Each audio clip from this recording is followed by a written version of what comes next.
very good morning to you. Welcome to the Morning Brief. It's the weekend edition of the program. I'm Jeffrey Uza, and I'm happy to be back. Guys? Yes, indeed. It's great to have you back. And you're looking good. Thank you. Welcome. You are looking good as well, Coyote. Thank you.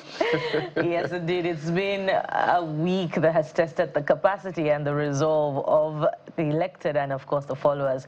But we're here to make meaning of it all and to help you as well to make informed decisions. Welcome to your Perfect Morning Starter. I am Bukola Koka. And I'm Coyote Okikulu. It looks like the rain is gathering in Lagos yet again. So if you're heading out today, never mind that it's a Friday. Rain does not know weekend. There's no TGI for the rain. Just get prepared, all right? This is the season. So this is just a heads up. You're welcome. So as always, Bukola, I was seeing what was playing out yesterday. It's part of the conversation we're having this morning, perhaps with the incident at the airport. All kinds of documents flying around. So for those of you who may not be familiar with the story, Fuji artist, who I see as a heritage cultural ambassador, we understand he was aboard the flights, a ValueJet flight, and he had substance that was not supposed to be on that flight. You know, they have protocol at the airport, and he insisted on flying, but I understand he was deported. He was not allowed to fly. Just to cut the long story short, he actually, so the video you're seeing there, he actually made his way to the front of the aircraft, not allowing the aircraft to taxi to the runway. And then things escalated rather quickly where the pilot had to move, almost causing a casualty in that sense. My happiness, guys, is the fact that there's no casualty, but there's recklessness on all sides as far as this issue is concerned. And I'm happy the way the authorities have decided to address this issue from what I have read so far. Well, he said he's made his own statement. I mean, Kwam won now, the Fuji star, that he did not do this, he did not do that. But we have video evidence of the fact that he stood in front of the aircraft and was almost knocked down, including himself and others. So it was irresponsible of the pilot to have tried that. I'm sure the person was provoked. I understand the license of those pilots have been held back, suspended. I mean, for a time being, himself has now been put on no-fly list. So we understand for the next 6 months, Kwam will not be flying any domestic, I don't know whether international is included, airline in Nigeria, just to teach him a lesson. I do not know what level. I just feel that it was a question of, no matter how you were provoked, no matter how whatever happened, this is not Ojota bus stop where you stand in front of a bus, which is even as dangerous as this is an aircraft. Whoever you know is inconsequential. They have their protocol, and if they insist you're not flying, there are other ways you could actually seek redress. And I'm happy the big hammer is hitting everybody responsible. The pilot itself shouldn't have done that. Kwam shouldn't have done that. Now everybody is, in Nigerian term, collecting. They should teach everyone a lesson that no matter how highly placed or how highly connected you are, there are rules you must obey and respect. And I'm happy that everybody is being punished. In fact, the NCAA and I think another agency of government has now petitioned the IGP and the AGF to prosecute him. I think the Honorable Minister calls it temporary madness. There are words that should even be worse than that. I don't know whether anyone can do this on maybe Heathrow or JFK or any other airport outside our country to go and stand and block aircraft for whatever reason. There's a way you can ground an aircraft without even standing in front of it if you have that level of connection. But doing this was irresponsible on the part of the musician and also irresponsible on the part of the pilot, because by now we'll be talking about dead or wounded people. But I think it's satisfactory to see the punishment being meted out on these culprits on both sides. Guys? Oh, well, of course, we know that, the performing artist pushed back on the incident when he issued a statement through his media aide yesterday. And, I'm just reading from it now. It says at no point, that's by Kunle Rashid, his media aide, did Kwam act in a manner that endangered lives or breached safety regulations. The substance in question, which was wrongly sensationalized, was nothing more than plain drinking water given to him at the airport lounge while he waited to board the aircraft. And despite his respectful effort to clarify this, the situation was unnecessarily escalated. And it goes on to say that appeals were made to him despite the near fist-off that ensued between him and the ValueJet staff, that he should board another aircraft free of charge, but that he declined and all of that. But this begs the question, if indeed it was mere water, even water wouldn't have passed pre-boarding stage. If you are a regular flyer, you would know. But even if it was that, airport officials, the airline officials, would still have prevailed upon him not to, carry liquid to fly. So these are the real issues. And beyond the punitive measures meted out on the ValueJet air staff and even the performing artists, what about the, the staff at the pre-boarding stage who would have let him pass? This came through during our conversation yesterday, and it shows the selective nature of treatment meted out on regular travelers and, of course, on VIP travelers. So those officials at that level must be investigated as well. Who were those on duty? And, sanctions must be meted out on them as well. And this incident, is reflective of our ethos in our society, this you know who I be syndrome, or this anyhowness. And what happened at the pre-flying stage that we saw yesterday is a dangerous show of strength, both on the path of the pilots and indeed the performing artist himself.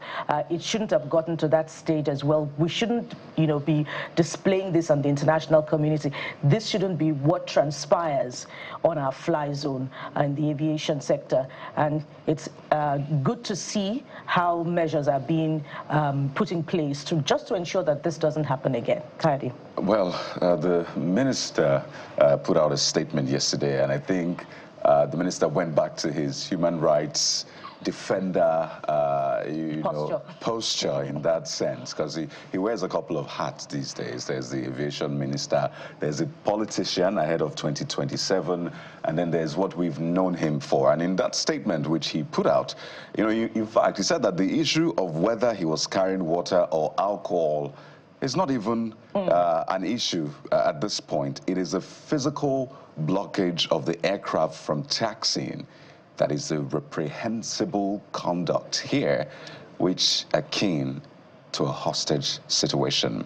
And that's the footage you're seeing. Now, the footage that a lot of people saw earlier on was from a distance, maybe 60 meters or thereabouts or more. So it was hard to really figure out what was happening. But this is a reverse angle.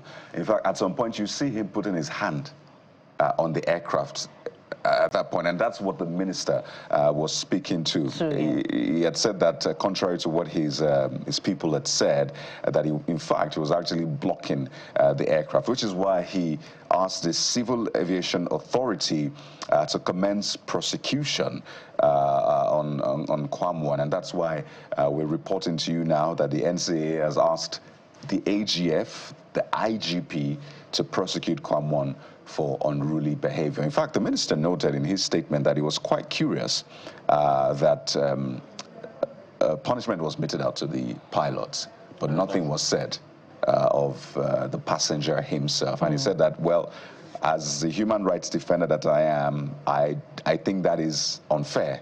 So this must be done. So we're to find out what plays out with the prosecution, particularly because everybody knows that the singer is a staunch supporter of President Bola Tinubu. He has performed at many of the ruling party's rallies across the country. Let's make it straight. He's an official performer at the rallies of the All Progressives Congress. We know he's a strong supporter of President Bola Ahmed Tinubu, and it is exactly as a result of this that this must be seen to a logical conclusion.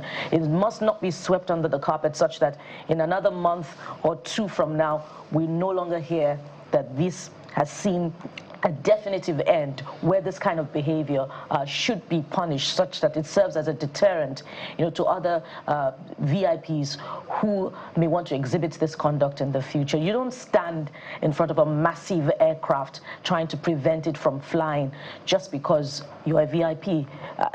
It makes absolutely no sense. And the point must be made that it's a dangerous, again, show of strength on the part of the performing artist and the pilot as well. There must have been a better way to manage this, such that the officials on ground, their lives are protected, because it could have turned out anyway. But we're glad that everyone is safe and there have been no injuries recorded. I'm happy, without speaking for the federal government. When Kayamo and the agencies speak, that is the federal government. This is the good optics for this federal government. They should align this as part of what... I'm serious. They should reference this moment. As part of their wins in first in this I don't know term. what to call it. I don't know, because sometimes... Because I am big on... democracy is about optics. That's what I believe. Especially when you're connected to power.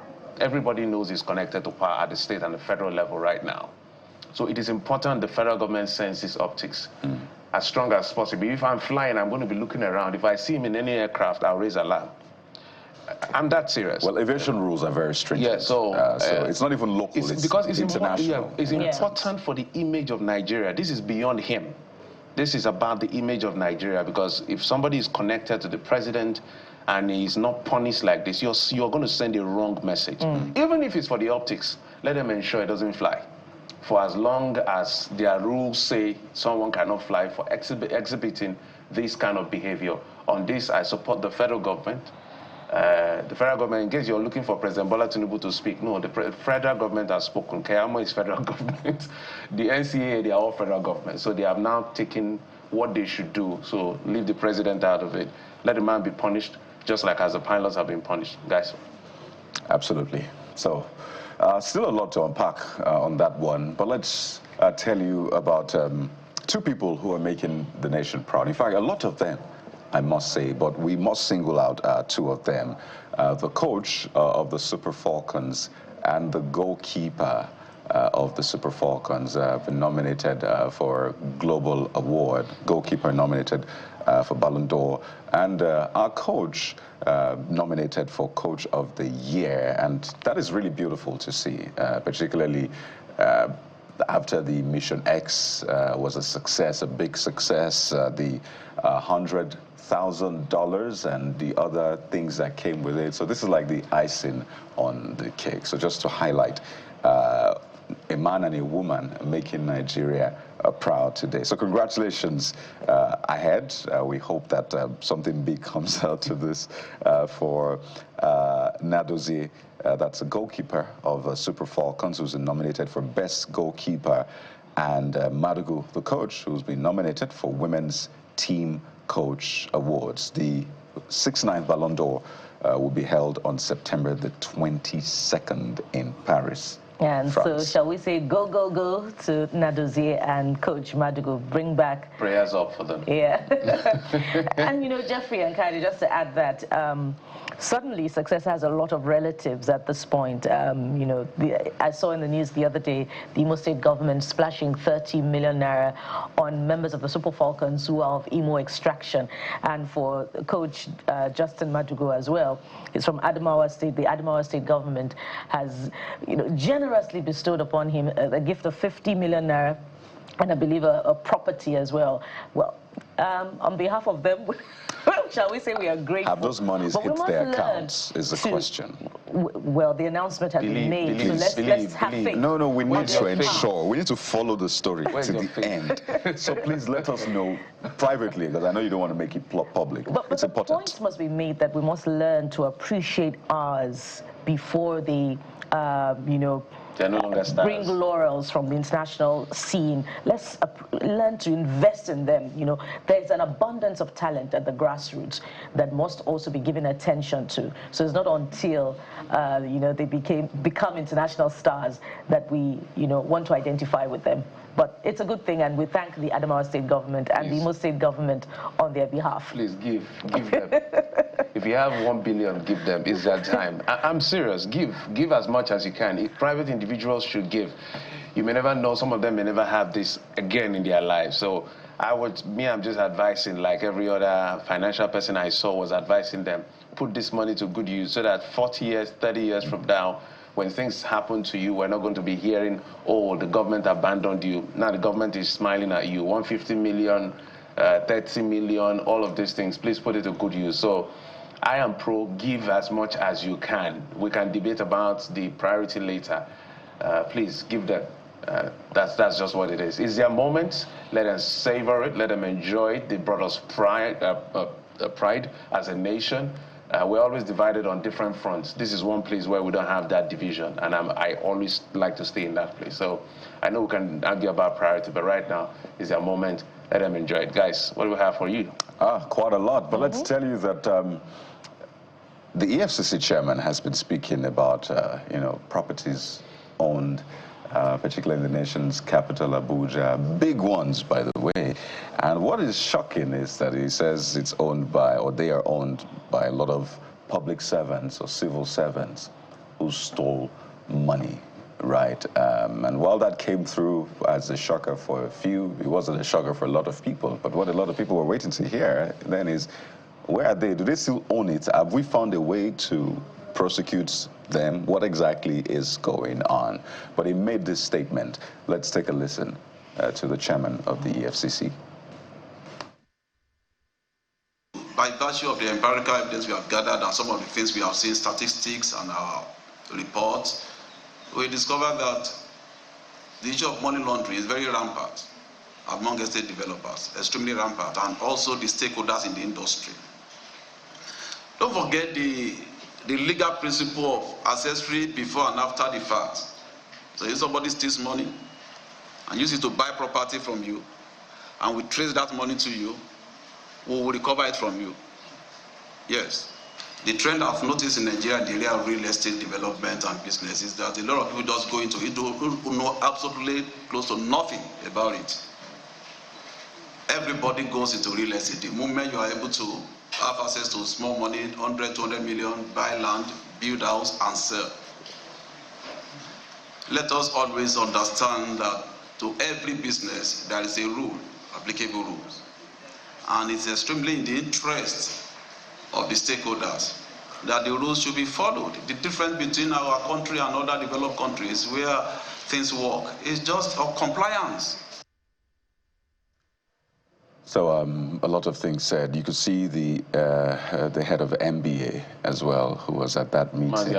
Yes, there you see him, and you saw a lot of other lawyers and stakeholders. One thing is clear, corruption is not an individual thing.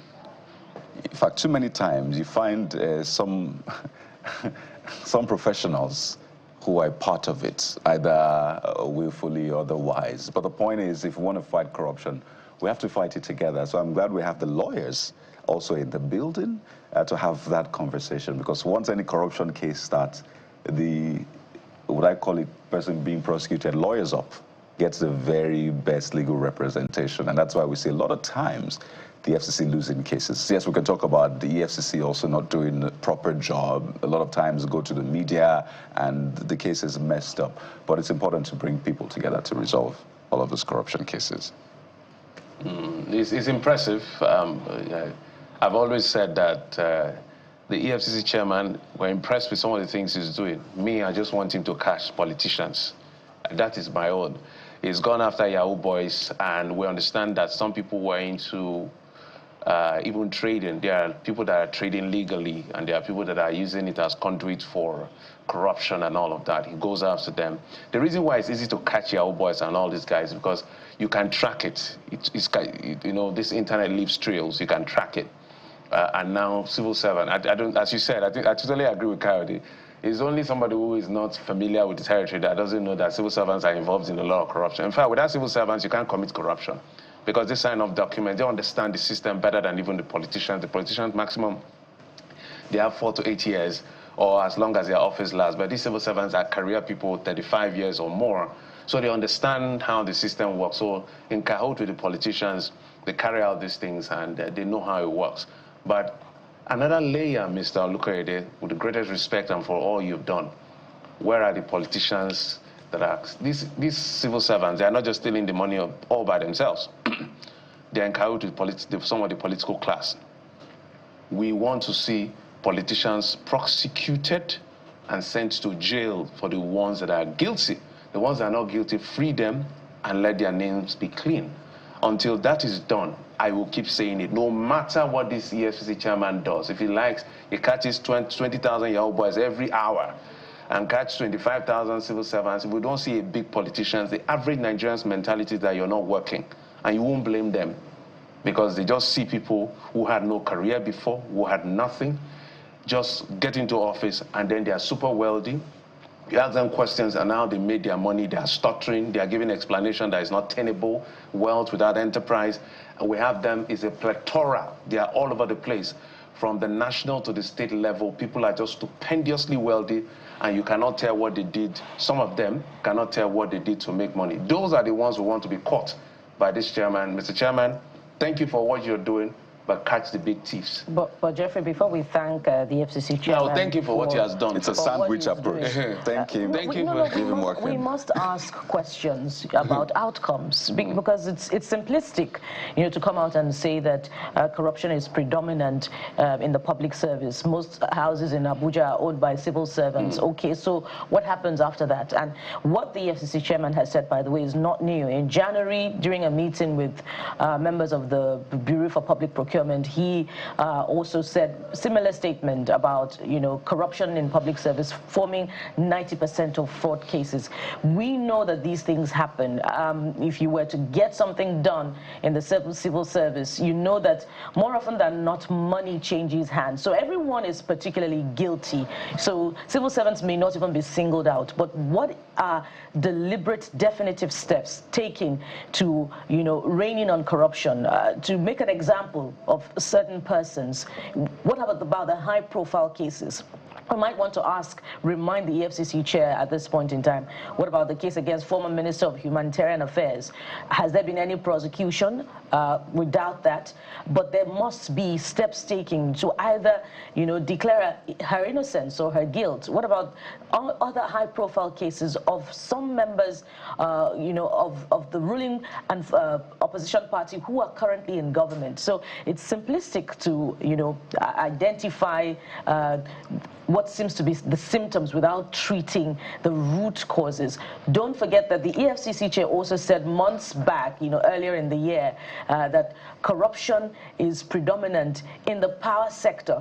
How many people have been prosecuted as a result? I guess doubled down on it yesterday when he says that this current EFCC leadership seems to, court the media a lot, but what are the outcomes of this engagement and this, identification of the real issues with society? I believe that's part of the problem that should also be dealt with. And something that we're trying to unravel at this point, just to tell the world, is the detention of a presidential candidate of the AAC in the 2023 election, Mr. Omoyele Sowore. This began on Wednesday. We understand that, the police had invited him for questioning, and he honored the invitation.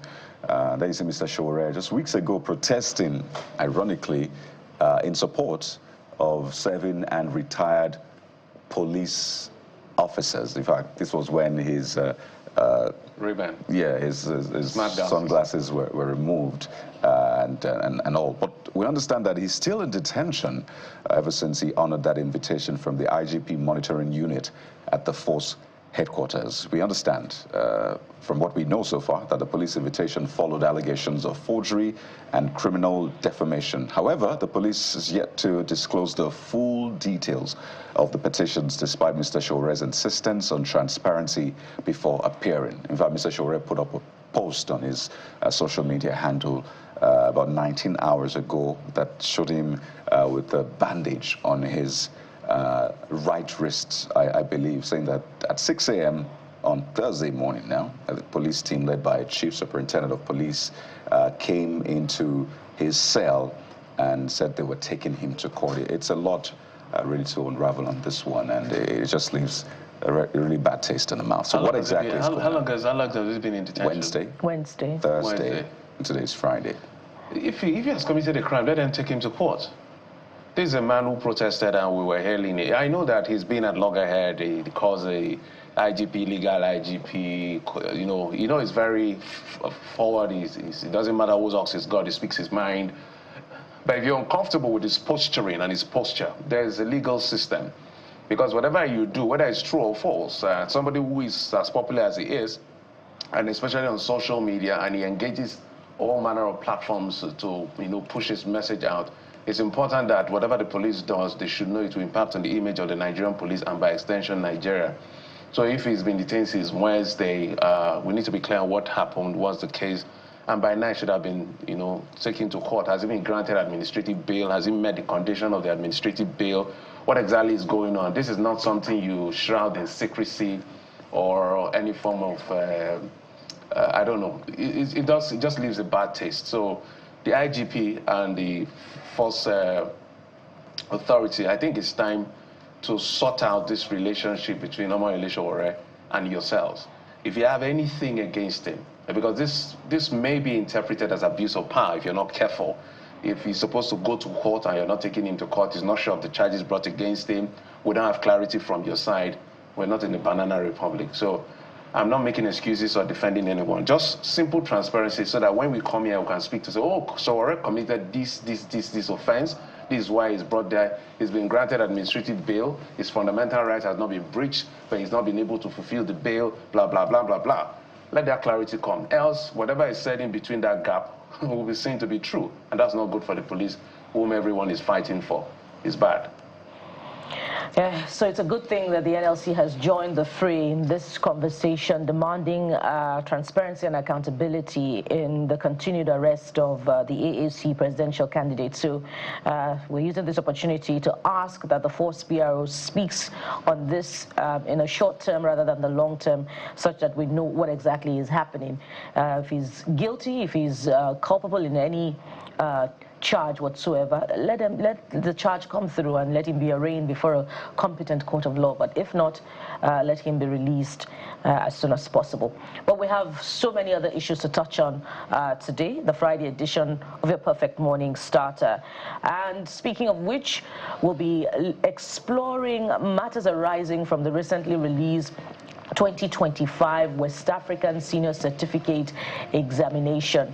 Of course, we know that the exam body WAEC has released a statement in the last 24 hours saying that its portal encountered some technical hitch following a review or what it calls a serialization. We're hoping to get WAEC, but we'll be having that conversation this morning from stakeholders, with stakeholders in the education sector. So stay with us, especially if your son or daughter has written that exam. Some of the things that will be said will be critical to your next line of action. So stay with us for that one. We'll also be touching base with the Niger Delta region. This complaint of marginalization, the goose that lays the golden egg, issues around collaboration among intrastate, issues around interventionist agencies, and issues around environment. There are very many challenges of the Niger Delta and what can be done to change that narrative. We're having that conversation today on the program. So if you're from Niger Delta, you're interested in such conversations, this is a good time to be part of the show. Oh, yes. And the big one, how is your pension calculated? In fact, what is the fate of your pension right now? It is always a very thorny issue. But last, everybody will chop that breakfast. Because you're working right now. At some point, you'll retire, right? So today, we want to have a very comprehensive pension conversation. You do not want to miss this. Even all of us here are going to bring pen and paper to do the calculation. Absolutely. So stay with us for that one. Oh, yes. You have a lot of questions agitating your minds that you will have answered on the show today. But we'll take a moment. When we return, we'll dive deep into the papers yet again to make sense of what is being reported. Stay with us. We'll be right back.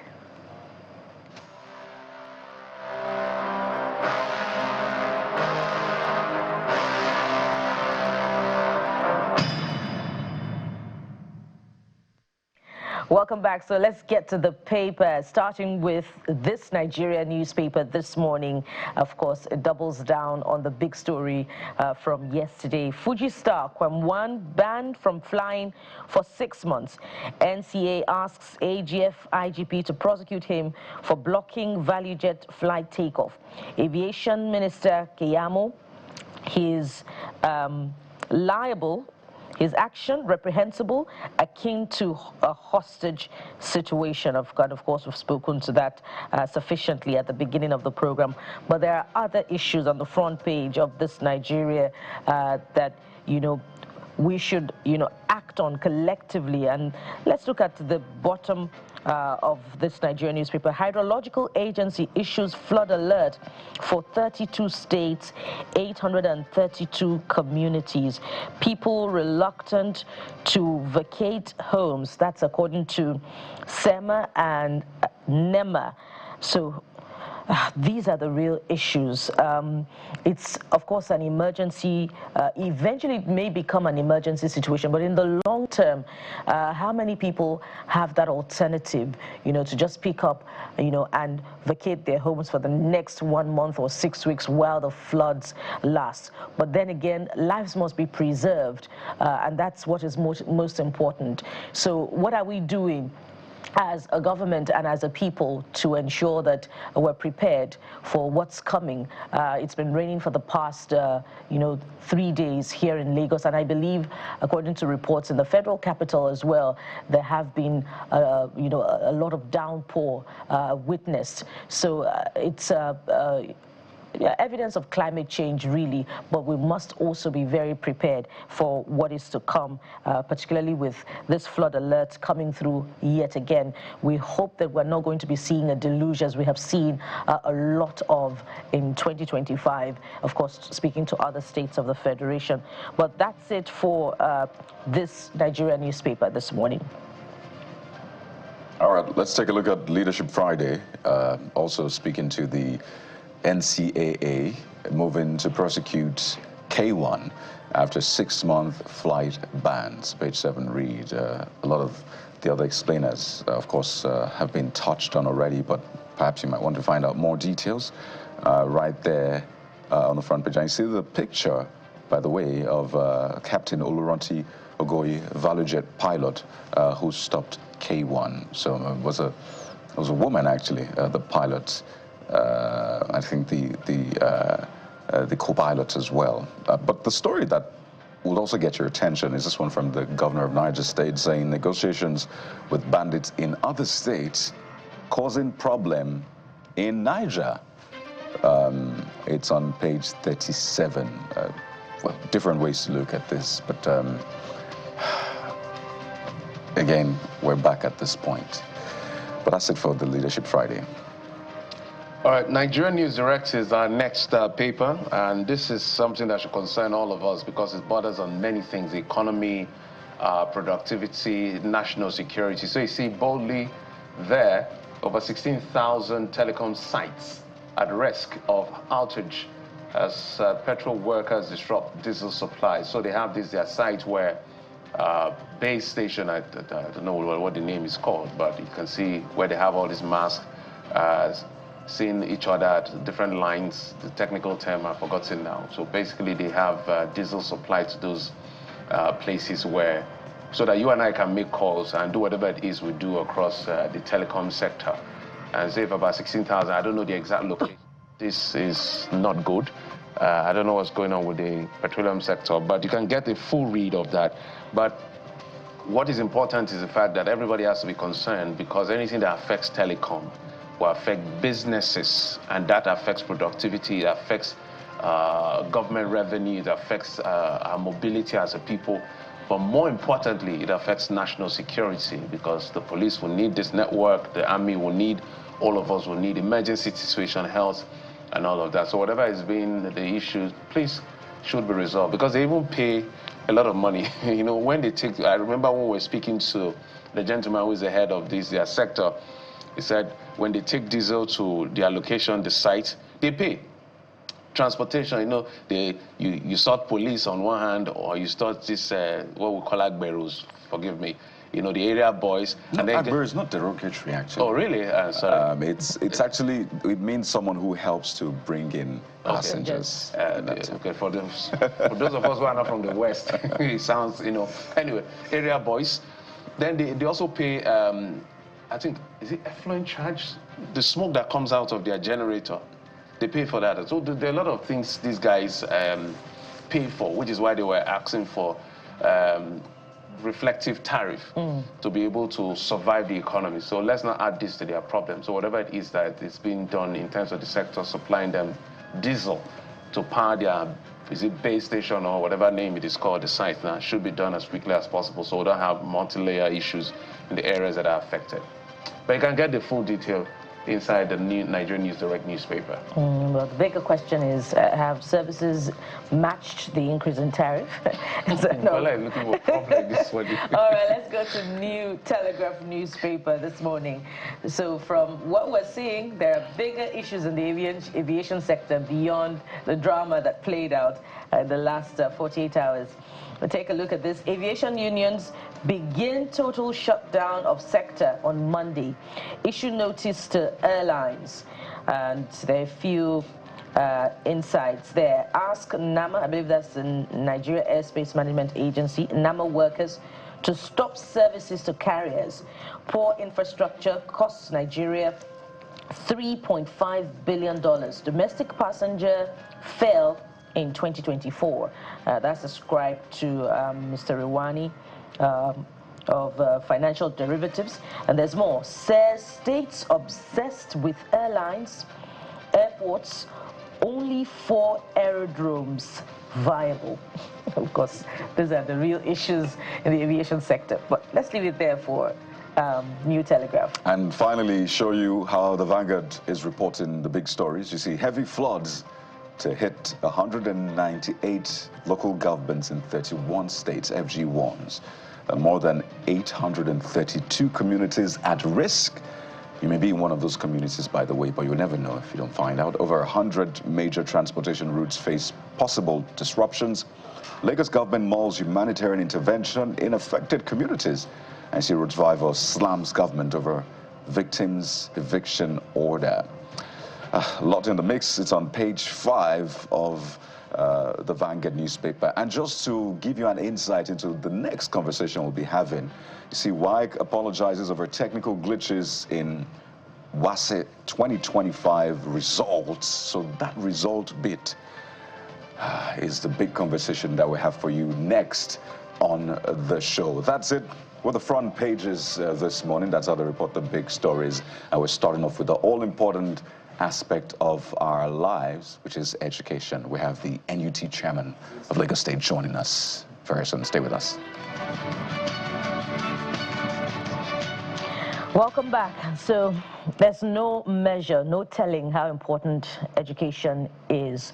But in administering it, inevitably there'll be challenges. So let's talk about some of the challenges that have come as a result of the release of the 2025 WASSCE result by the exam body, the West African Examination Council. So it felt like deja vu, really, when WAEC explained that its portal experienced technical glitch as a result of some of the review that it conducted on some papers, some subjects. And so many were asking, we hope this is not another jam situation, but there may be, other layers to this particular challenge as well. And so joining us to have this conversation is the chairman, Nigeria Union of Teachers, Lagos Wing, Comrade Akitoye Hassan. Good morning, sir. Thank you for joining us. Good morning, my sister. Good morning, viewers. So how concerning is it for you that WAEC is also having this particular challenge of the release amid the release of the 2025 WASSCE results? It is a serious challenge that calls for concern. However, we must also realize that we find ourselves in a situation whereby we are just evolving in all sectors, not only in education. So WAEC as a body cannot be left out of this situation. So let's assume that something of such nature comes up sometimes. But the fact is that sincerity to accept the fault, take up the challenge, and rise up to the occasion, ensuring that there is transparency in handling the situation to the benefit of the parties concerned. And I think WAEC now coming out to accept the responsibility that they had a glitch within their system is a welcome development, because if they fail to, you know, the effect is that thousands, not even thousands, it runs to millions of students whose life might have been affected with this glitch. So it's a welcome development that they have accepted, and they have called for review, and the review is ongoing. We hope that that review, they will go about it transparently in ensuring that the needful is done. So when you say that they have accepted responsibility, I wonder if you're also clarifying that prior to this time, when it spoke about perhaps, you know, the reason for the mass failure was as a result of its effort to check exam malpractice. I know that you had spoken to that when you said that it's not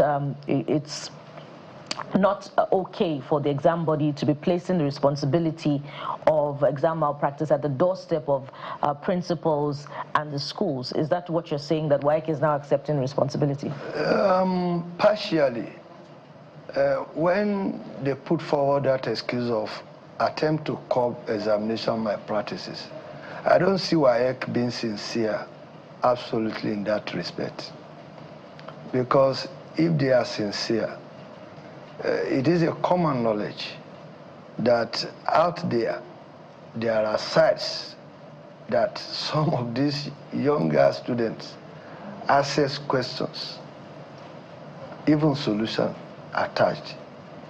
How did those questions get into those sites? So, and let's leave that. After the release of the exam, they come up with allegation. And instead of them, in the course of marking the script, they discover students who have engaged in malpractices.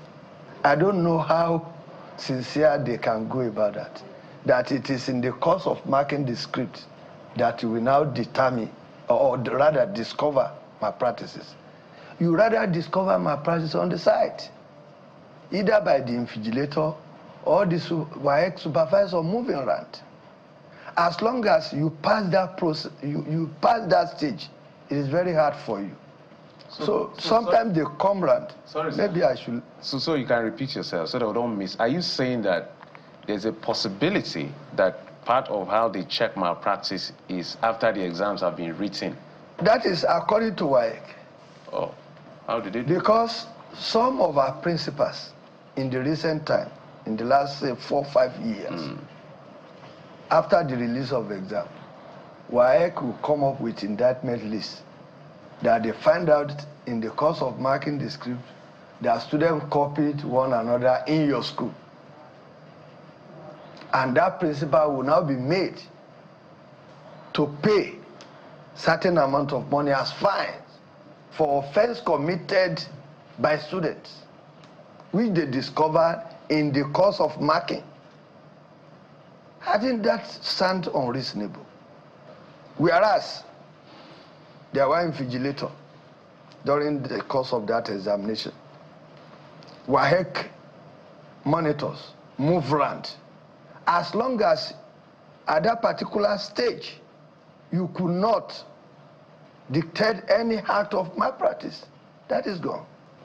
Now, relating that back to the earlier assertion I made, that there are sites that the so-called questions, some of these younger ones access them. WAEC is aware of this. So if you could not curb malpractices at that end, whereby your question got leaked, because the issue of this latest exam, whereby students wrote exam late in the night, was as a result of the fact that WAEC admitted that their question has leaked. So do you now see the correlation? So if students can access questions via some, fraudulent sites. WAEC is culpable. And if at the end of the day, those students now wrote something similar,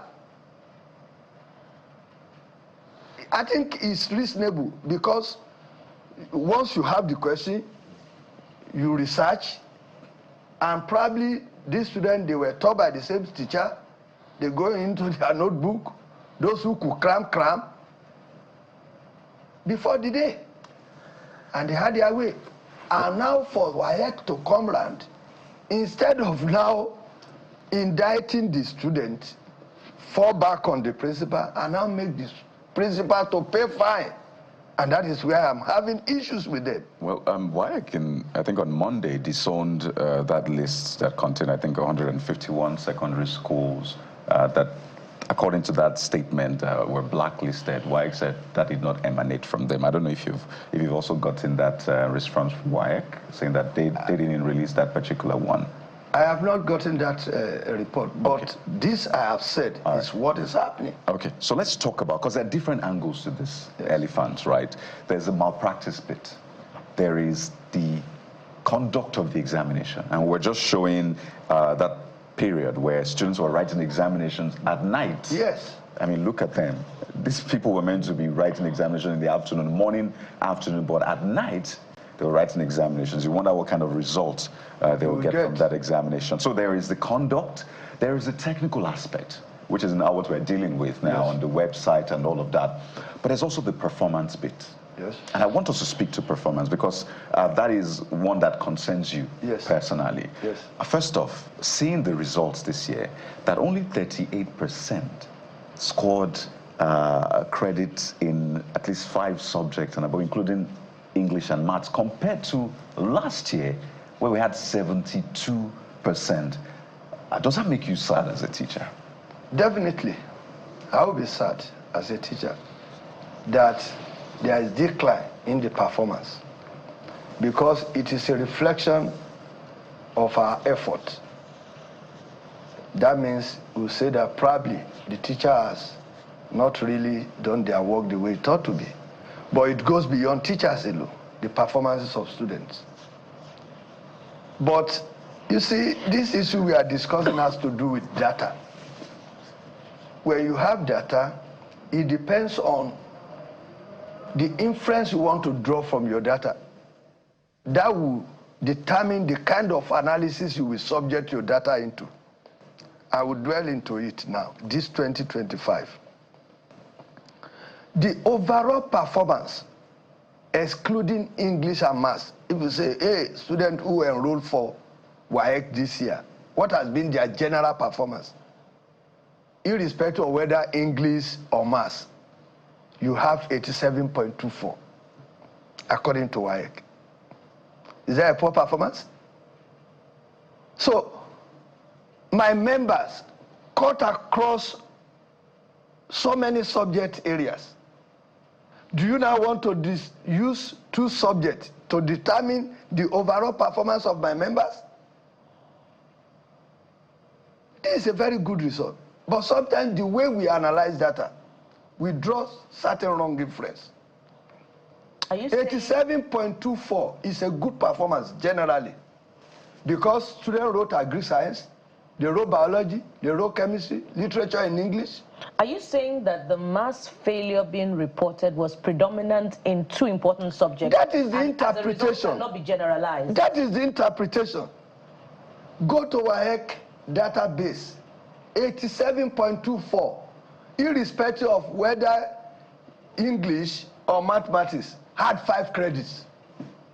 But when you now narrow it down to excluding mathematics and English, then you have that at 8. So let's prove further. So including what is maths it? and English. Yes. Including maths and English, you now have that at 8. So let's prove further. What is the problem with, let's talk about this maths and English. Yes. Is it time for us to review this issue of mandatory maths and English passage? Or is the quality of teachers? Or AI is distorting our scholarship? What exactly? So I want you to speak exclusively to the maths and English bits of the data, because if it's mandatory, it's mandatory. Yeah. and it becomes a yardstick for you to advance. If you like, have 9 credits in any other subject. If you don't have in these 2, you're going to have a problem getting further in your education. So that is an important conversation we should have. Where should we take that conversation to? Should we scale down? Should we optimize? Should we question teaching abilities? What exactly should we look at, talking about maths and English? It is very simple. It is as if we are confused. There is difference between being an expert in a particular subject, especially when it comes to these 2 subjects. The simpler way I can put it is one must be literate, then at the other side, numeracy. I don't know, beyond being numerate, a lawyer or mass communicator want to do with mathematics. How do you apply algebra here or geometry? Like I used to say, when you are talking about this subject, for instance, mathematics, you must have basic understanding of arithmetic to a certain level. That making students to pass through this, especially mathematics as a subject, is not about that algebra or geometry. It's about preparing the student for challenges ahead in life. I used to say it. It's about preparing them for critical thinking. That mathematics, you solve this, you solve that. That this life is about challenges. We are just preparing them, using that subject to prepare them for society challenges. But we have been getting the communication wrong right from the inception. Like I said, if you now make mathematics compulsory for a law student, or somebody who intends to study law, who should be versed in literature and in English, and in English, and he already passed that, and you now want to use the percentage of failures in that respect to determine the overall performance, we are sending wrong signals out. Let me ask you a question. Those subjects they pass, did they use German language to write them? And I think you're making that point again, because if you're able to pass agriculture... Agricultural science, do you use French to write that agriculture that you pass? Comrade, it's written in English, so it's assumed that if you're able to pass agriculture, you should pass English. Exactly. Because without the knowledge of English, you wouldn't understand the questions in agriculture. That's one. Now, mathematics, and I think it's... No, I don't agree perfectly with that. No, that's the point you're making, but that's what it is. The question is written in English, am I correct? So yes. If you don't have understanding of basic English, understanding. Exactly. But when you go into nitty-gritty of English language as a subject, we are here communicating. You actually got my content. That does not mean that if an expert analyzes the way I choose my words, that it will not depict that I'm not an expert in English, so because I teach English. I want us but the fact that I've been able to communicate. I appreciate the point you're making, yes. But I want us to step back, because credits, C6 is 50 to 54, I believe. How they determine it? I'm saying yes. Sometimes they know how they go, but that is, that's we like assume that average, 50 are above. 50 to 54, yes. That's a C6. Yes. So it's assumed that you should be able to at least perform averagely to get a credit. A C6. Now, English, obviously, all the questions are written in English, so you should have an average. Nobody's saying be excellent, you should be excellent, but have an average understanding of English. That's one. Mathematics is not just calculations; it's about critical reasoning, problem-solving ability. So whether you're going to study law or agriculture, you need to be able to think critically, to be able to solve problems. As a lawyer, in fact, your job primarily is solving problems and critical thinking. You are presented with a case, and you begin to think, what makes this case what it is? So it's beyond, oh, you want to be an engineer, that you need to be good in mathematics. It's primarily about critical thinking, about problem-solving skills. And it goes back to our teaching methods. Because I think that a lot of students have that potential, but the way they are taught is usually the challenge. Imagine teaching students about computer and you are sketching the computer to show them that this is a mouse, when you should actually have a computer for them to interact with. Or chemistry, all they're doing is solving chemical equations, but they've never seen this, chemicals. They don't know what it looks like, so learning is abstract to them. So don't you think that's a challenge we should be speaking to? And you are now addressing some of the challenges that teachers are facing. That even what you know that you want to teach, the system is not helping you to deliver adequately. And this is what are lacking in our society. We tend to learn more of theories than practical. You talk less if you say that, okay, put this inside water and you notice effervescence. If you drop it without talking, that particular substance inside water and the students see effervescence, you just say, do you see what you are seeing is effervescence? Then there's no need for you describing what effervescence is to them or drawing it for them. Goodness me. These are some of the challenges. So at this point, we should even praise Nigerian teachers who are teaching, still make these students to pass up to this level, devoid of simulations. Because they do not have what to work Because with. they do not have what it takes. You have witnessed the last English they wrote that runs into night. If we are prepared and made our schools conducive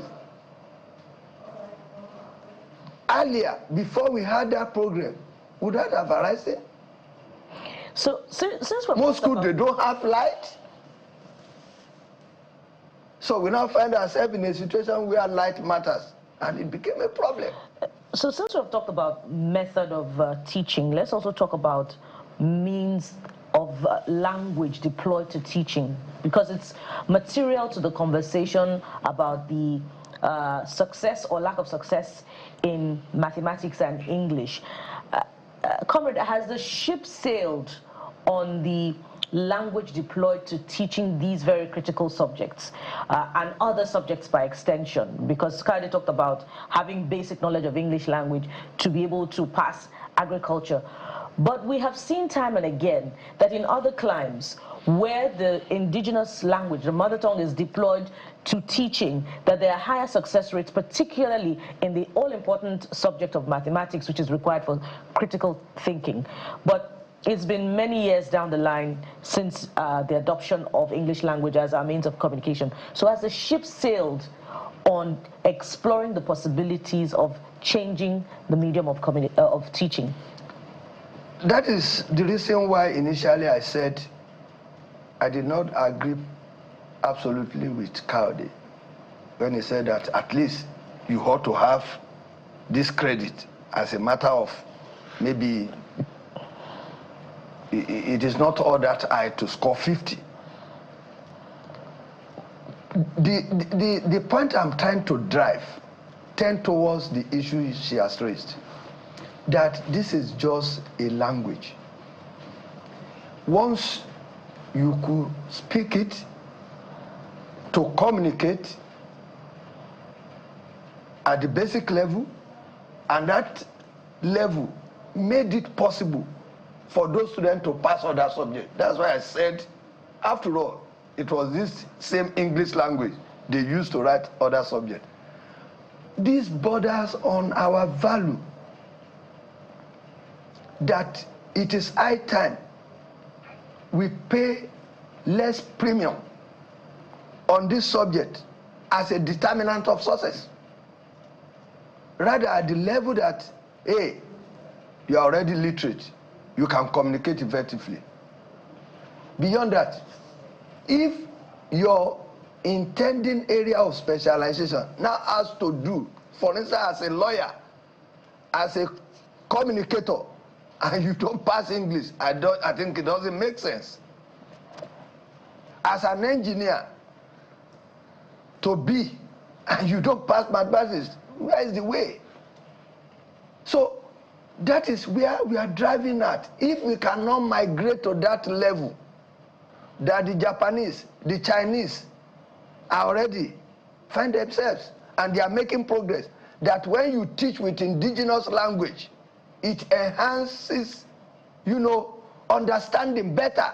But you still have to know your maths. Hey, sodium chloride. Tell them this is EO. If you put sodium chloride inside water, it dissolves, and you want to, you know, retrieve it back. If you subject it to heat, the water dries up and it left. You can explain this in the mother language, and it will enhance his understanding.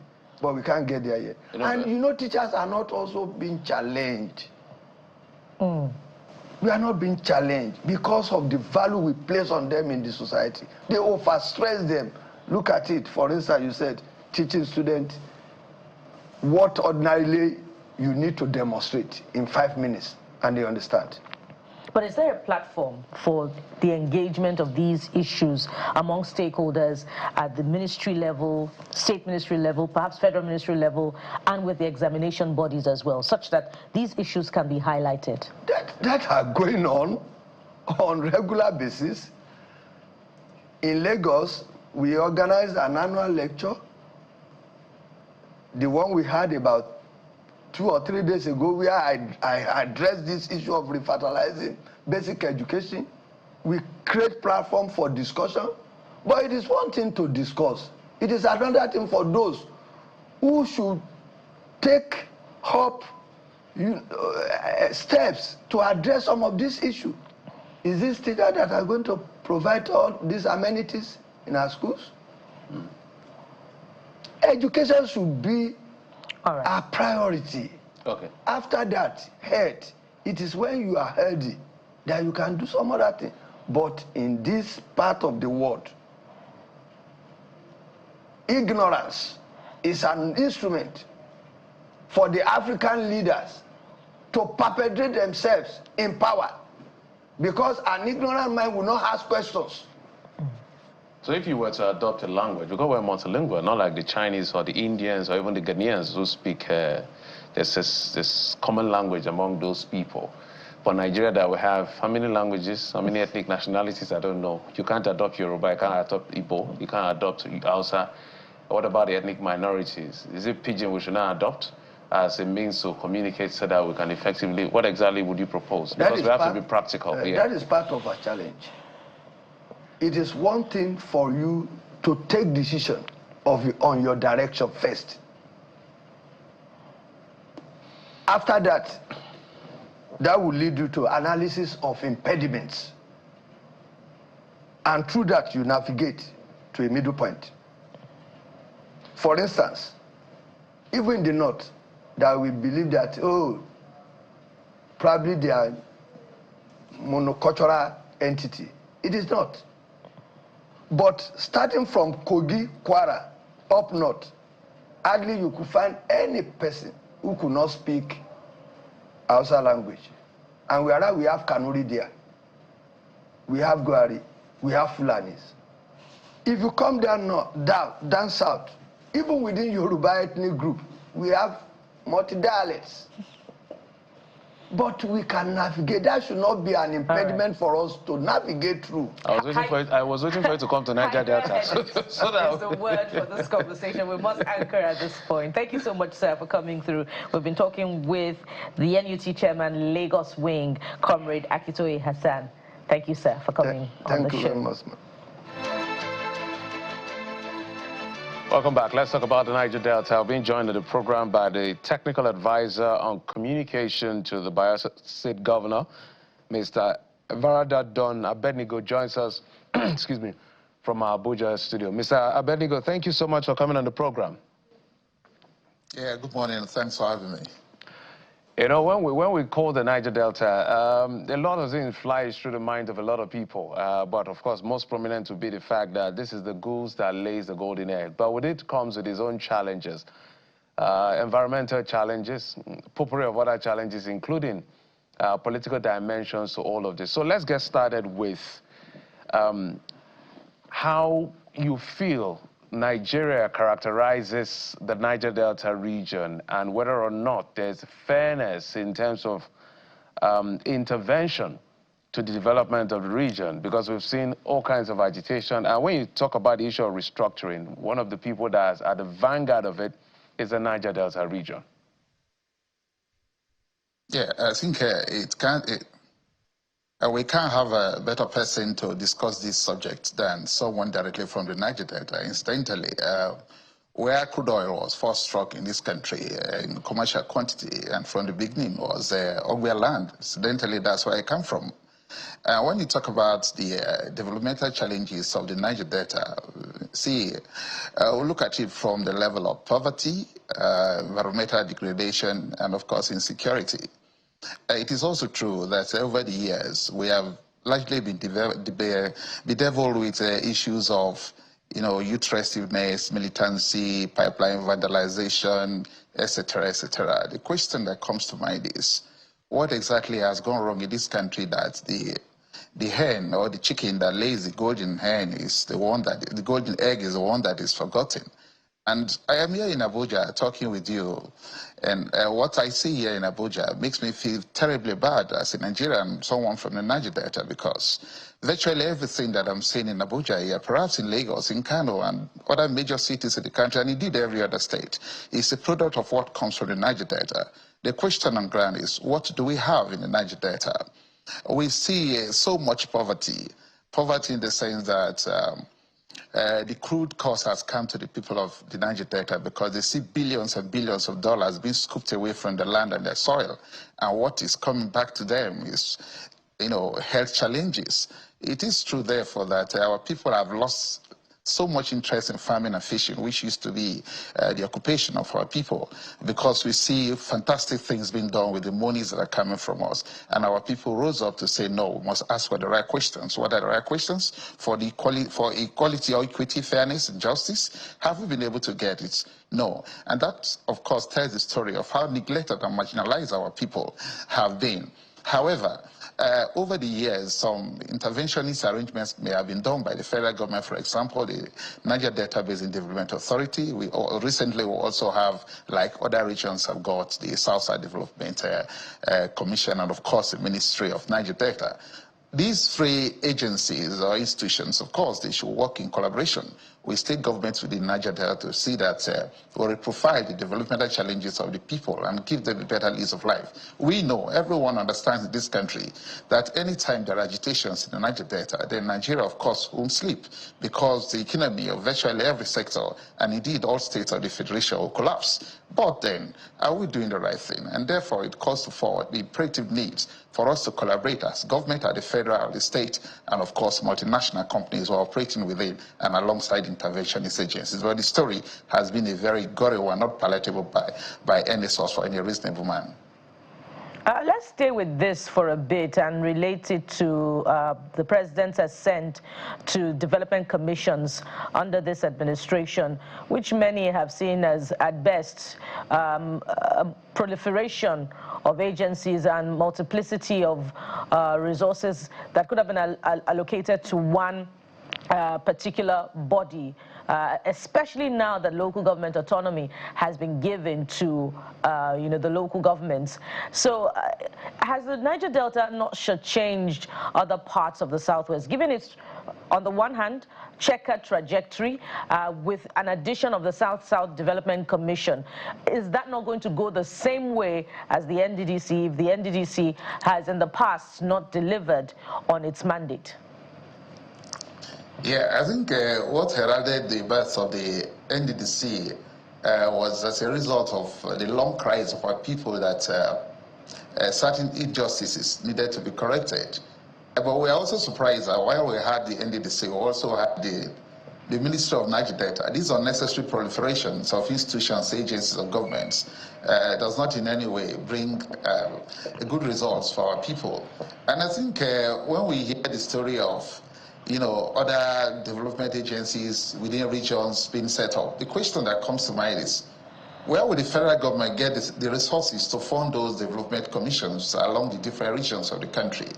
it further undermines, our sensibility as a people that, look, the people of the Niger Delta are already complaining that they are largely forgotten, and the little money that is given to them is like a party sum from the whole chunk that is used in developing other lands. Now, what the federal government is telling us, the people of the Niger Delta, is what is not given to you now again be shared to even other regions. And that is why when you ask, when you have the northeastern, the northwestern, southwestern, etc., development commissions in the country, where will they get the monies to fund those areas?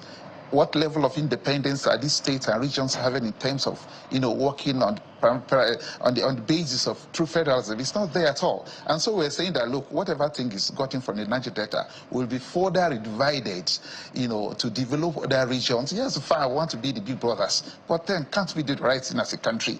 Because when you say you're bringing these development commissions all over, is the Niger Delta Commission doing what needs to be done as in terms of funding? And above all, what level of politics is being played at the level of national government to ensure that, look, we do the needful, we do the political will, address the critical areas of needs of our people. The challenges of our people are largely unaddressed, and that leads to the trajectory of, consistent, upheavals, of challenges, of insecurity, of poverty, of environmental degradation. Look, aside the fact that we talk about the cleaning of Ogoni land, what has the federal government and, of course, interventionist agencies actually done physical, tangible things for us to see that, look, we want to walk away from this battered environment, this curse that crude has brought to us, bringing hope for the people, building critical infrastructure, roads and bridges, to ensure that we step up the educational profile of our people. Because, when people are terribly poor, like the people of Niger Delta, it's sickening to hear that the hen that lays the golden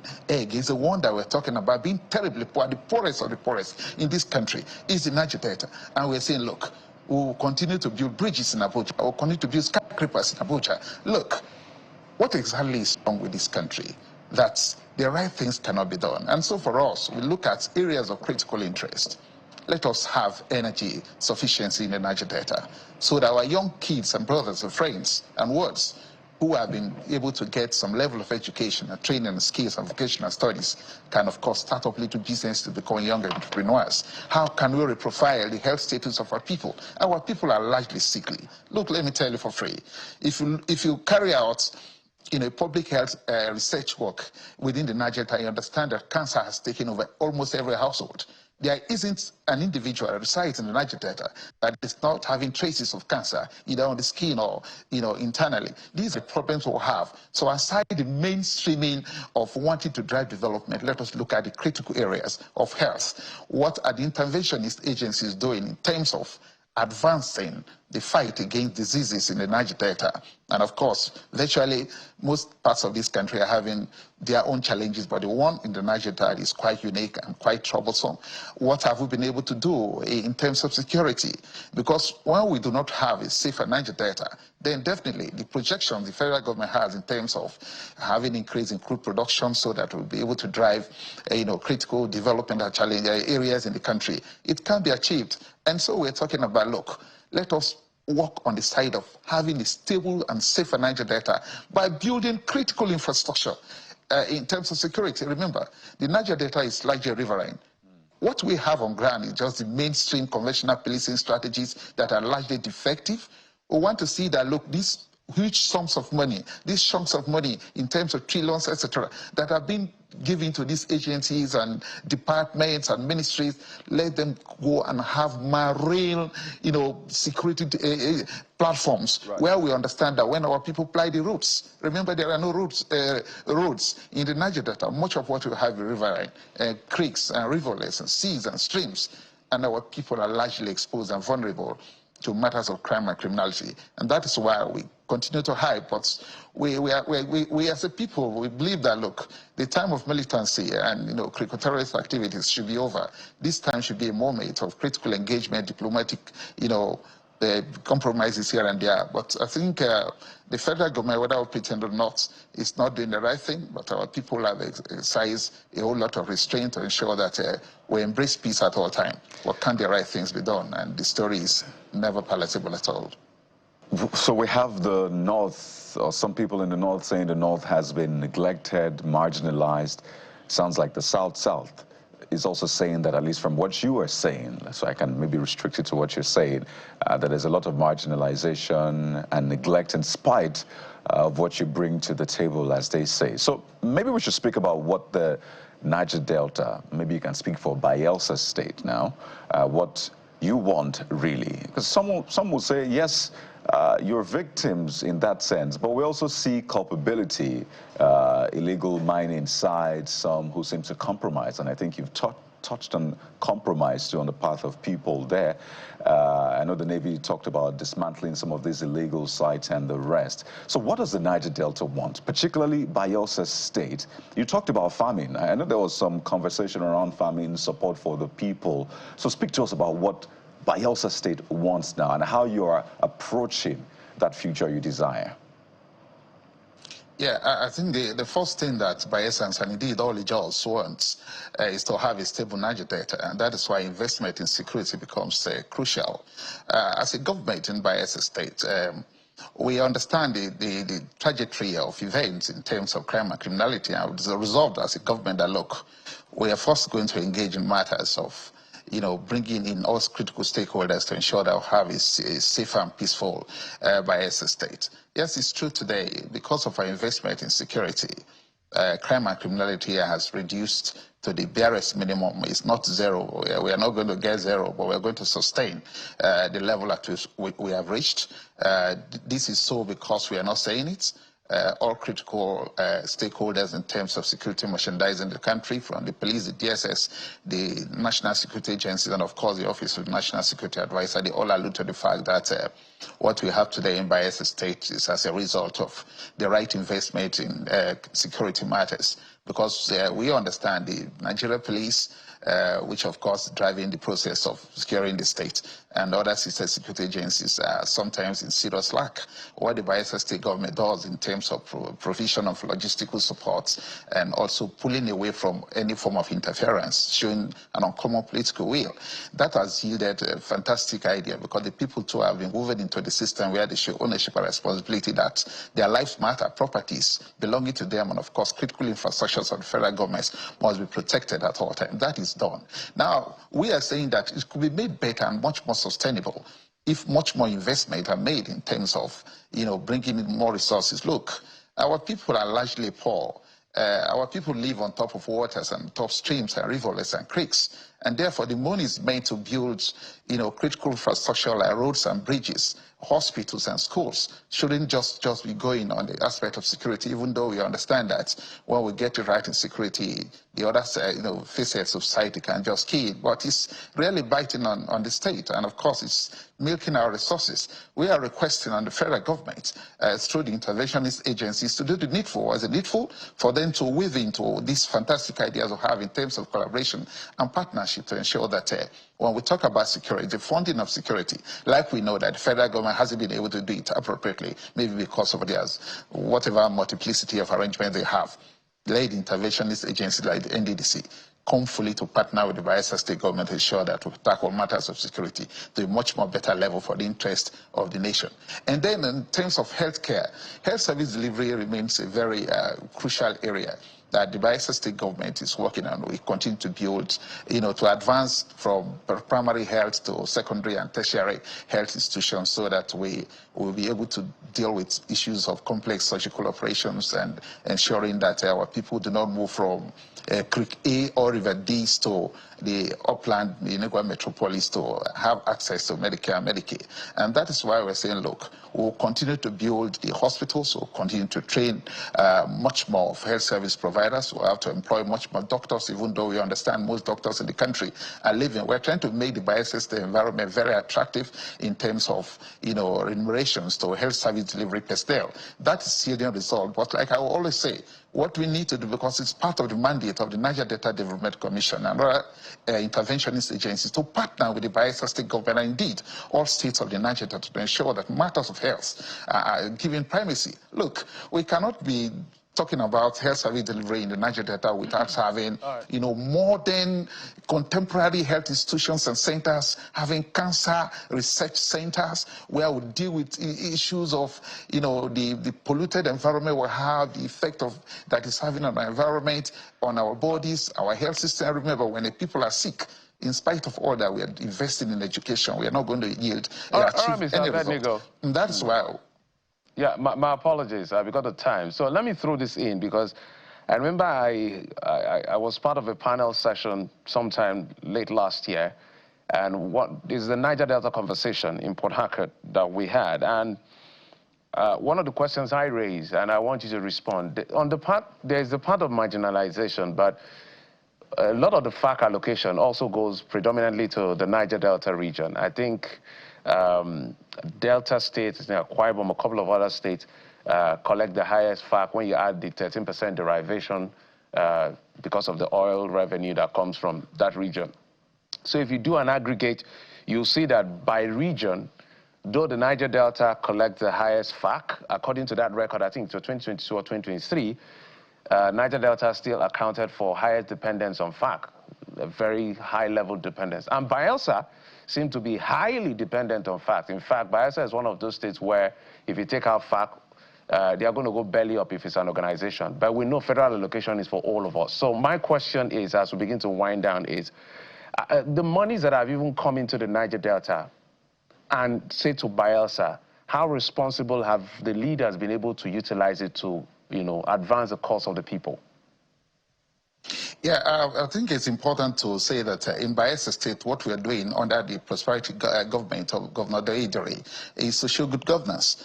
And when you look at the foundations of good governance, you talk about transparency, predictability, frugality, and of course inclusivity and political tolerance. All of that has been put to bear on ground. They are yielding very fantastic results for our people, and that's why we continue to build schools, continue to build bridges and roads, connecting the forgotten people of Bayelsa State to roads, to the upper land to roads.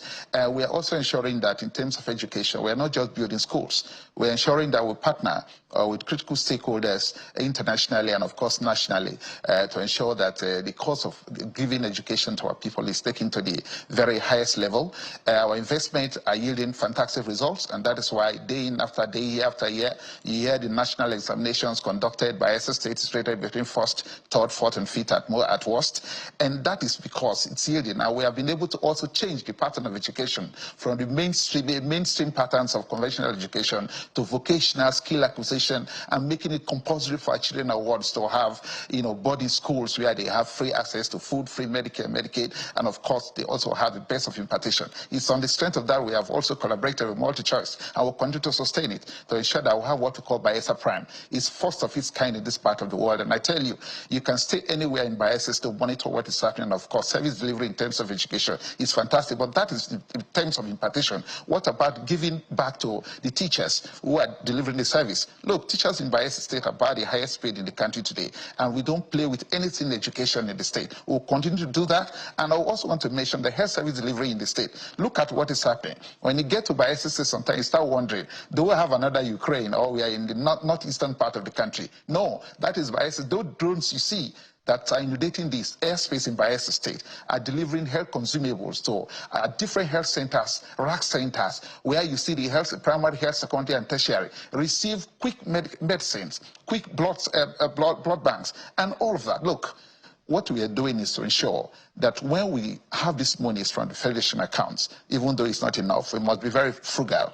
We must be very reasonable and conscience-driven to ensure that, look, we show good governance to our people, because we can't just be crying that Bayelsa State and indeed Niger Delta are very poor. Yes, indeed, we are poor. But the resources that come in, how responsible and frugal have we been able to use them for the betterment of our people? For us in Bayelsa State, when the place like Southern Niger that was hitherto forgotten, administration after administration, the federal government is now having a road going to Proma. That's fantastic. All persons are saying this is the right thing to do.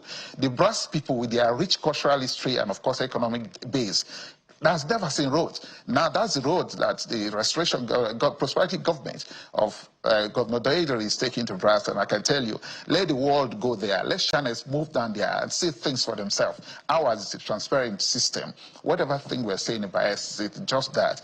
And when we talk about the key one that is fundamental, of course, we talk about, energy sufficiency. We have told the world that, look, the resources of the state must be plowed in areas of critical needs. And one area of that is since we are talking about building a critical economy in the state, and of course having a new entrepreneurial base, we must ensure that energy sufficiency is crucial. And that is why we have brought in the turbines. And by December this year, Bayelsa State may be the first state Mr. Abednego, we must come in here because of time. If you can hear me, Mr. Abednego, you've raised some great points, but some of them we still need to verify. I don't know how much teachers are paid in Bayelsa State that you say they are the highest paid in Nigeria. I had to do a quick search. I did not see Bayelsa anywhere close to higher. So maybe you're going to give me that fact, as well as the IGR generation of Bayelsa State. Not as impressive as you want to make it look. That's why it's highest. One of the highest states that are dependent on fact. So if we took a look at the numbers and the data, I don't think it matches some of the things you said. But how much are teachers paid that you said they are the highest paid in Nigeria before I let you go? Yeah, you have access to data, so just no. You claim you claim that the teachers are the highest paid in Nigeria. So just give me a number. When you ask what are teachers paid, just go back to the national minimum wage, and you understand that Bayelsa State pays about the highest in the country. That will cascade down to what a teacher is paid. How much is the national minimum wage? How much is the minimum wage in Bayelsa State? Oh, it's not the Bayelsa State pays. We are paying over 70,000 naira, which was recommended by the federal government. We're paying more. Bayelsa State pays higher than any other state, and that tells the story of what civil servants are paid in the state. Bayelsa State civil servants are the highest paid civil servants in the country. My apologies, you haven't given me a number. If it's 75, there are states that pay 80. I just needed a number, nothing to dance around. If there's a number, there's a number. If there's no number, there's no number. The question you're asking is ambiguous, because when you say how much is a teacher paid, what level of teacher are you talking about? There are different stratas and levels of teachers in Bayelsa State all over the country. But what's most important is the federal government has pegged the minimum wage for civil servants, and we're saying that's not enough. We'll pay more, and we're paying more. And the teachers in Bayelsa State, the NUT, National Nigerian Union of Teachers, have said that look, what Bayelsa State government is paying is fantastic. But we're saying at all times, because of the dwindling economy, we can up our game when our resources improve. And we also mentioned about IGR. Look, Mr. Abednego, we do not. My apologies. Totally out of time. What I expected you to say, you stoked the fire, say the highest paid. What I expected you to say is that the least a teacher is paid in Bayelsa is XYZ. So it's as simple as numbers. But maybe we'll explore that conversation and bring the Bayelsa people to talk about numbers someday. But thank you. Evrada Don Abednego, technical advisor on communication to the Bayelsa State government. We're going to have you back, so we'll talk numbers and data on that particular subject so that we don't throw figures all around. Thank you, sir. Yeah, I can't wait to be part of it. And thanks for collaborating with our state government to ensure that we advance the culture development. It's a pleasure being here. All right, absolutely. We'll take a quick break. When we come back, we need you to bring out your calculator, bring out your, is it check? What do they call that thing? Your salary scale, whatever it is. I want to look at pension. The dimension we're going today is going to be very practical. You would like to be part of the conversation, I promise you. Join us in just a moment. We'll be right back. It's a conversation that concerns literally everyone who has a job right now. As they say, last, everybody will eat that breakfast of retirement. And yes, we're joined by the CEO of Pension Fund Operators Association of Nigeria, Mr. Oguche Aguda, making a comeback in less than 2 months, I believe.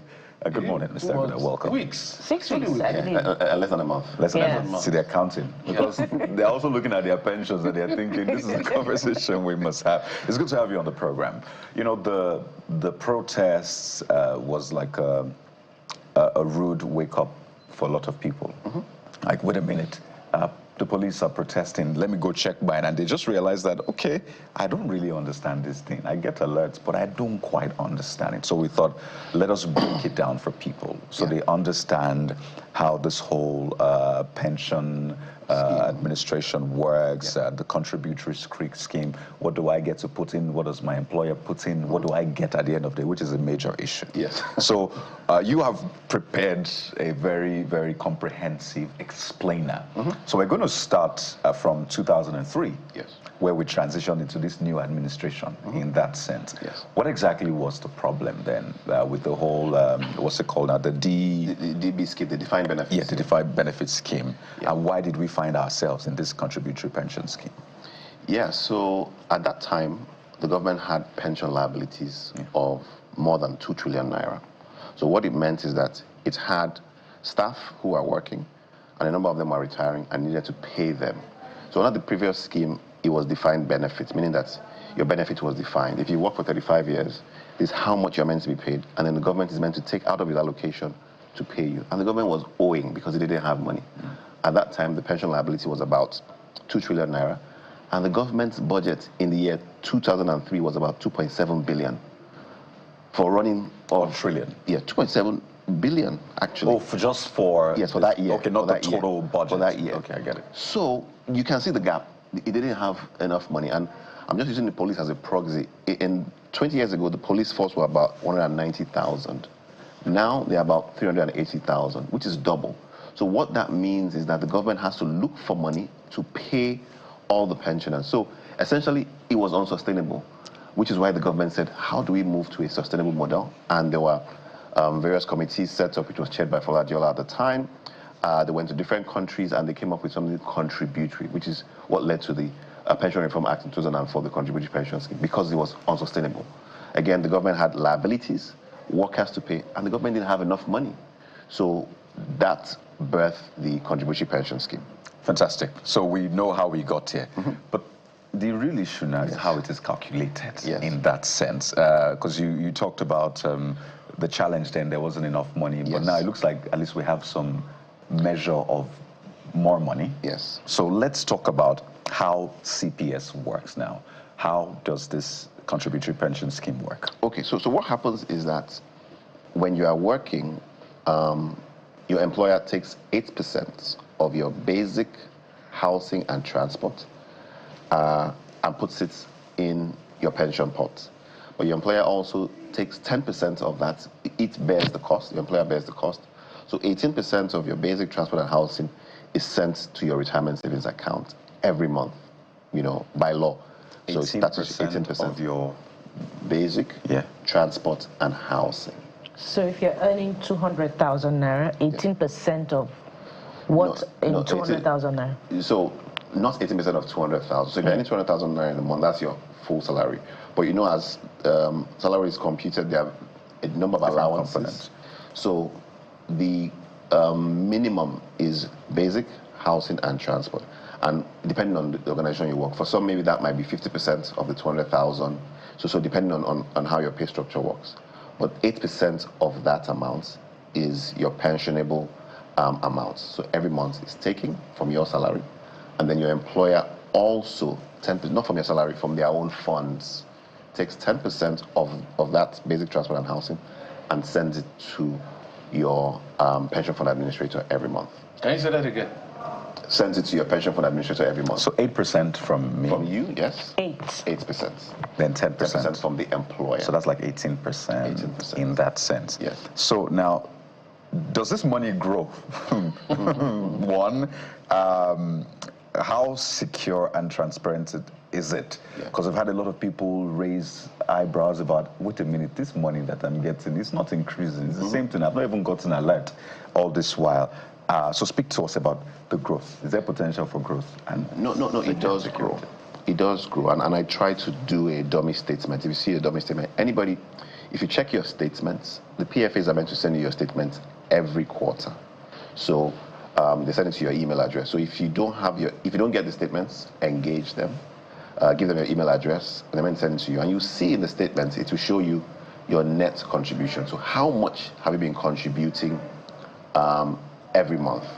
And what is the quantum of that? It will show you gain or losses. That is the gain that you have made. Out of all those contributions, 18% that is coming every month, it goes to the pension funds, and they are investing it. So it shows you how much you've gained or lost. So let's walk through this typical pension statement together. On the screen, right? Yes. I don't know why the name is Kayode. I feel targeted, but the name is Kayode Akeju. I used a different surname, actually. Which is fair, right? Yes. So Kayode Akeju. Yes. the employer here, I see what you did, channels, radio, employer address, and all of that. Yes. So this is from July 2005 yes. to July 2025. If you can show us on the screen. So right. So you see a statement summary. Maybe you can walk us through what we have. Okay, so what it says is the net RSA is retirement savings account. So that 18% that I spoke about, every month your employer pays in. So everything, the cumulative is the 5.5 million you see on the screen. That is what your employer has been sending through. Then number of voluntary contributions. So we encourage people.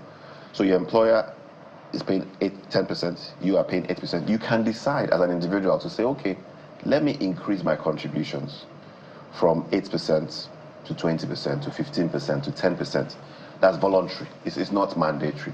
But because you want to grow your money, so you said, I'll do that. So for this person here that we've used, out of all the voluntary contributions he's made, 620,000 naira, right? So the next column is, what's your gain or loss since inception? And this is 8.7 million. In this case, is that a gain or a loss? It's a gain. It's a gain. So because it's not in brackets, if it's in brackets, it's a loss. Okay. So it's a gain, meaning that you, as an individual, and your employer, you've contributed 5.5 million, and it has gained 8.7 million. So it's more than double what you contributed. As a result of the investment activities of the pension funds. And the honest truth is that anybody who has been contributing consistently since 2005, when the Pension Reform Act started, you will see that your gain is more than double your contributions, because over time they've grown the money, right? And when you add everything together, so the last portion is withdrawal. So perhaps you lost your job, perhaps you resigned, perhaps you wanted to do business, and you collected 25% of the amount at the time, and then maybe you got another job. So you sum everything up. So what will be your RSA balance is the 14.6, and that's how much you get at retirement, 14.6 million. That is what is your retirement savings account balance at retirement. So because of the investment of the pension administrator, your money grows. It does. So they add their own percentage from the profits that they make in the various investments. The various investments. Yes. Okay. Yes. So speak to us now. Current value is 14 million naira. Yes. We're still going to go back to the average, maybe 200,000 or 160,000 earner. But I want us to quickly use this Kayode Akeju case study. So how much do you get monthly now as monthly payouts? Do you get a lump sum first? Yes. And then you get monthly payouts. What would it look like for this Kayode Akeju? Okay, so for this Kayode guy, Akeju.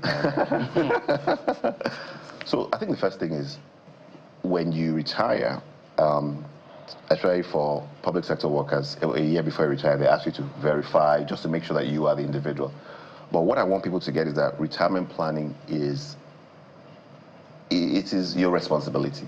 So you now need to be prepping, when am I retiring, know the dates, engaging your PFA, and even before that, begin to engage them. So they'll sit down with you. I did have a retirement planner sit down with you.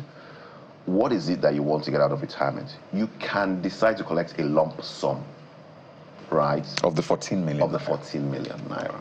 What's the highest you can get? Up to 50%. So you can get 7.3 million? You can get, depending on a number of things, right? So such as? What was your last salary when you retired? So maybe you were collecting 500,000 when you retired. So the pension system is designed to say, when you're retired, ideally, you don't have as much expenses when you are working. So whatever you have left should be able to cover at least 50% of your last pay when you are working, up to a number of years. So there are tables that you compute, how long is someone going to live, based on historical data and all of that. So we expect Kayode to live till 85, 90. 120. 120. So I want to live that long. So based on that, between 60 and 120, that's another 60 years. So how much do we need to ensure that Kayode gets that 50% of his last salary every month? So we'll walk back, and there are models that you use. But Kayode can also elect to say, you know what, I've got a house, my kids are finished schooling. Ideally, that's what should happen in those retirement years, and is that normally many people don't have that.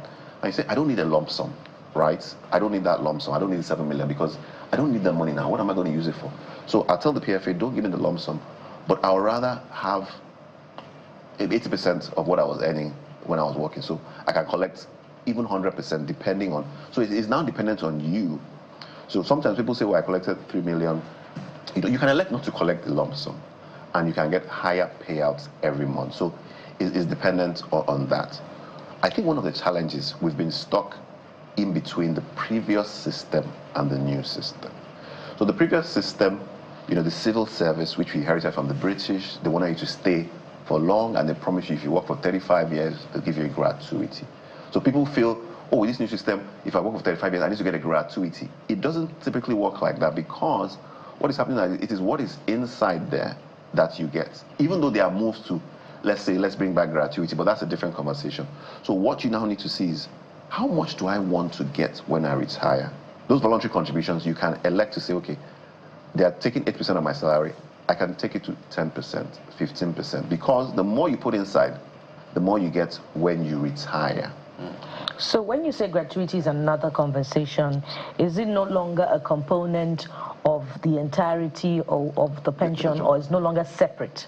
Let's understand it. No. So the Pension Reform Act doesn't outlaw gratuity. Gratuity is from your employer. So your employer can decide to say, okay, you've worked for X number of years, I'll give you this amount as gratuity. That's the employer's prerogative. And some employers do that. And we encourage employers to do that. Is it compulsory under the law? Because there are some people who have worked for over 10 years in a particular organization and they didn't get a gratuity. It is not compulsory. It's not compulsory. What is compulsory is every month your employer must pay 10%. Because we need to get to the point where it's contributing and it's funded. So your employer could promise you a gratuity, right, in the previous case, and when you retire, he might not have money, or sometimes he has gone bust, right? So in order to caution against things like that, so even if your employer goes bust or your employer leaves Nigeria, as we saw some multinationals leave, your retirement savings account is still there. All right. So let's come. I'm looking at some of the slides you prepared as far as what even brought us here, the police pension itself. I would like you to speak to it based on the one I'm just looking at, the police pension reality. Maybe you take it from there, because that has generated loads of controversy. We had the military people protesting the other day, just not too long after the police protest led by Sowore, who is now at loggerheads with the police. It's just a very funny situation. So walk us through this police part of the pension, so that every policeman or intending policeman can get to understand, maybe once and for all, what exactly we're dealing with here, so that you manage expectations. Okay, so based on online data, we see that, a Nigerian police constable receives approximately maybe about 84,000 a month. So let's say that's how much you receive. So 8% of your basic transport and housing every month is put in your pension pot. And the federal government, which is your employer, is meant to contribute 10%. So on this case, we see that over 10 years, this individual has contributed 3.4 million based on those contributions, right? And over 10 years, if the return is 10% compounded annually, he would have made 2.6 million. So the increase in his retirement savings account would have been 2.6, and at the end, it's about 6 million naira. So that's over 10 years. We're just trying to do a simulation. And in that case, the PFA and the investment has grown by 75% over 10 years. If it's constant, he hasn't gotten a salary increase, it's just on that 160,000 a month, which we try to use for a model. But in the next slide, I show the same police officer, the same individual who are receiving 160,000 a month, but maybe in year 2, he gets promoted, or he gets a salary increase. For 4 years, he doesn't get promoted, and in year 6, he gets promoted or he gets salary increase. And then year 8, salary increase, year 10, salary increase. So what it's just going to say is that when your salary increases, when you're promoted, of course, your contributions improve, and your retirement savings account balance will improve, which is why the last time I was here, and in most of my conversations, I said it's actually an issue of the welfare of the police. And we stand with the police, and there's been moves around that, about the welfare. So if your salary is constant and it's low, even though it's been invested and it grows, at the end, your pension pot will be low. So what needs to happen is salary needs to increase, there needs to be promotion, the career advancement, and that's what will cause a higher pension when people retire. So I'm glad you've done this for the police. In fact, you did another one for, let's imagine, your salary increases over the years. But, you know, the police is a big part of this conversation. Yes. But it's also a minute part of this conversation, because if you look at the workforce in Nigeria in that sense, there are millions more people, and the police is just a percentage. Yes, the police is a big part of it, but there are other people who raise questions, lots of questions. Fair enough. Questions around, one, you're forced to wait till you're 60 plus years to access it. And they wonder, this value that you speak of will be eroded in future. So why can't I get a lump sum? Even while I'm working, let me start a career, let me start something that I know that would also generate money for me, rather than wait till I'm 60 plus. God knows what inflation will be there. God knows what the naira to dollar will be there. So imagine you still have 20 million. Yes. But your 20 million when you're 60 plus is equivalent to, God forbid, 1 million naira. Yeah, so why is that a challenge? Because it's their money in that sense. Why can't you give them a lump sum and say, take this, start a career if they want to, if they choose to? So pension is meant to cater for people when they stop working, when they're not as active, right? When you are working, there are other things you can do. So what I always tell people, right? So every month, 8% of your basic transport and housing is taken for your pensions. Not 8% of your full salary. Because if you do a math, it could actually be maybe 3% of your full salary. If you do that math, it's taken every month. So what happens to the other 97% or 95%? If you say you want to do business in 20 years, you can actually begin to save on your own, right? You get what I'm saying?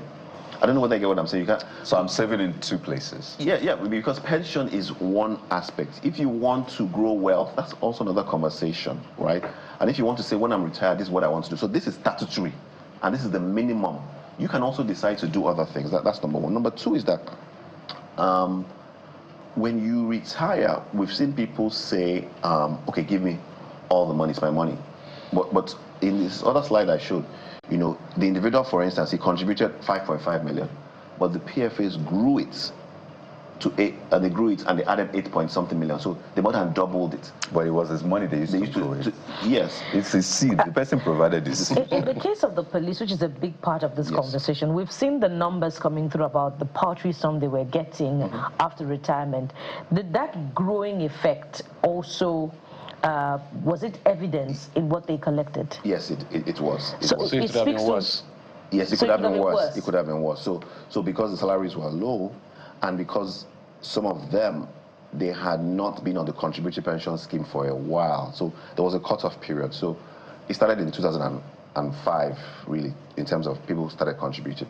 So if you retired in 2010, 2011, meaning you had maybe 5 or 6 years to have contributed. So the amount in your RSA wasn't much because the contributions were not much, even though it had grown. So what needed to happen was that the government would have owed you, which is the accrued rights. And sometimes the government had not paid. For a number of years, the government had not paid.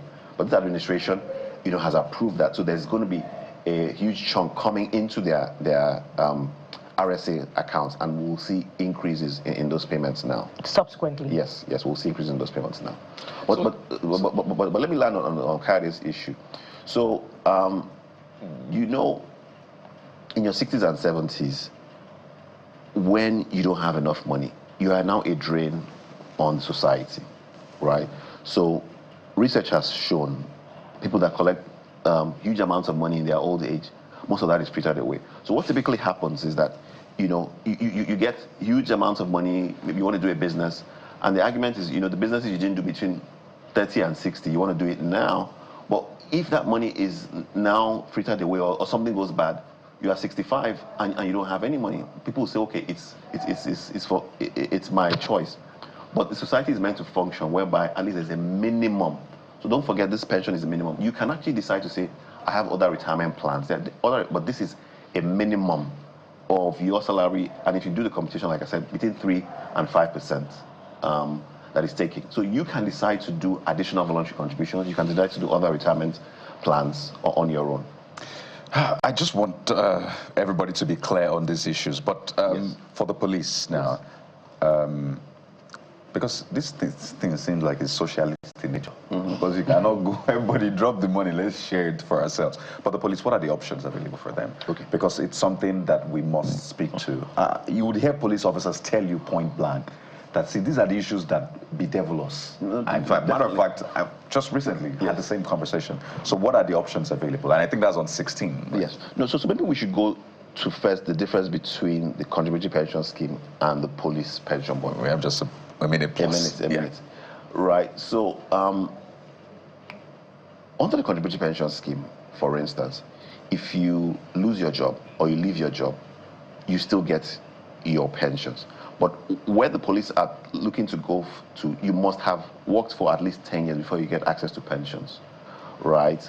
And it's based on the government's POS, Federation account. And this morning I was just reading that aviation workers want to go on strike, healthcare workers want to go on strike, university workers. So everybody is trying to get into that, and it's not sustainable. That's the honest truth.